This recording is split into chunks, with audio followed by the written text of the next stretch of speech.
Hi, everyone, and welcome back. This is Mindy Eggen, and I'm excited to share this witchy Halloween card with you. This video kicks off many videos that I will be sharing this month with the Simon Says STAMPtember release, which is a month-long celebration. I'm starting off with this fabulous new set that I absolutely love called Witch Please. I am a huge fan of Halloween and silhouette images, so this is going to be fun. I'm also using the stamp set On the Ground, Layered Bats Stencil, and the Circle Masks. So the first thing I'm going to do is set my spooky scene, starting with a piece of Neenah Solar White cardstock that is 80 pound, and I already have it trimmed to 3.5 by 4 3/4.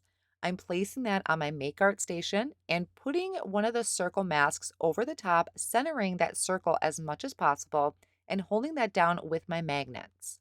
I'm bringing in lemonade ink from Simon Says Stamp and very light-handed with my blending brush going over that area or that circle, but keeping the center fairly light.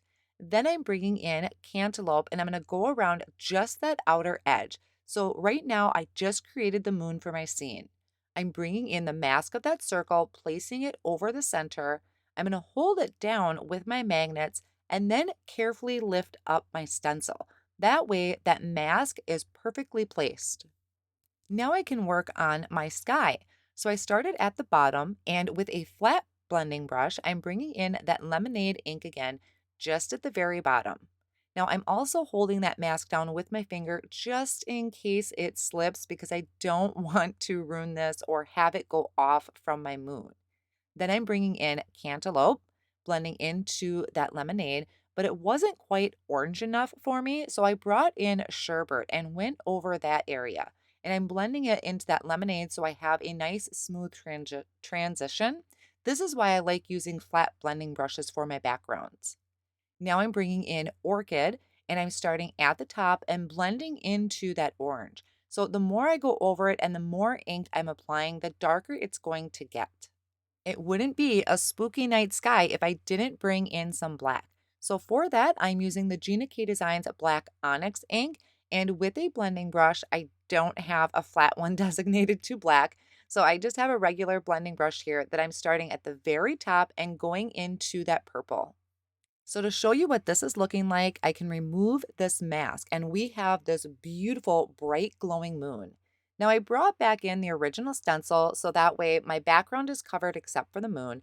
And with my distress sprayer, I'm spritzing that with some water and dabbing up that water with a paper towel. That's going to just leave some watermarks on there to kind of give the impression of moon. And it wasn't quite enough for me, so I'm bringing in a paintbrush with clear water and adding bigger spots.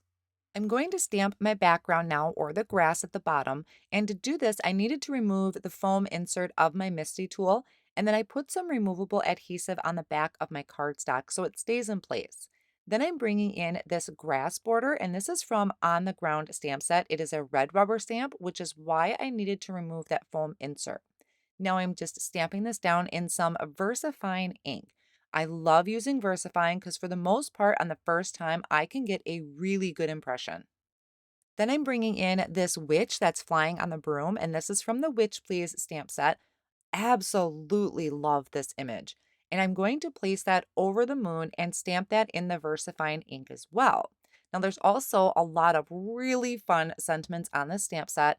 I decided to go with this one that says "You're my ride or die," which I thought was super cute with this broom. So after I lined that up straight, I'm going to stamp that in VersaFine ink as well. Now, VersaFine stays wet a little longer than a regular dye ink, so I'm going to speed up that drying process by heating it with my heat tool.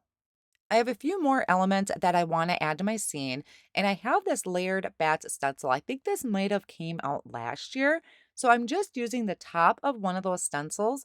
I masked off the edge of the stencil so that I didn't get black on the rest of my card and just inked up a couple of the bats that are coming off on the side. Then I'm going to shift over to the other side and kind of have those flying off the cardstock too. So once again, just kind of masking off any areas I don't want black ink on and just going over that quickly with that black onyx ink and a blending brush. Off screen, I did hit this with my heat tool to speed up that dry time because I don't want to risk smearing this ink. So I have 3 pieces of 110-pound cardstock cut to the same size as my panel, and I added the Simon Says stamp dot runner onto my panel and attached those together. So I'm just layering this up to create dimension.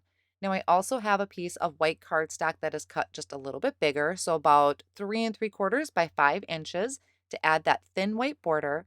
And then I can attach this to a piece of black cardstock that is 4 1/4 by 5 1/2. And after that, I will attach this to a card base. So that is going to finish up my witchy card project for you tonight. This is just one of the many things that are being released in the Simon Says STAMPtember release tonight. There are tons of other amazing things that I can't wait to share with you. I will have all of the supplies listed down below in my video description and over on my blog as well. Thank you so much for joining me. At the end of this video, I'm listing a few more other projects that I think you might enjoy.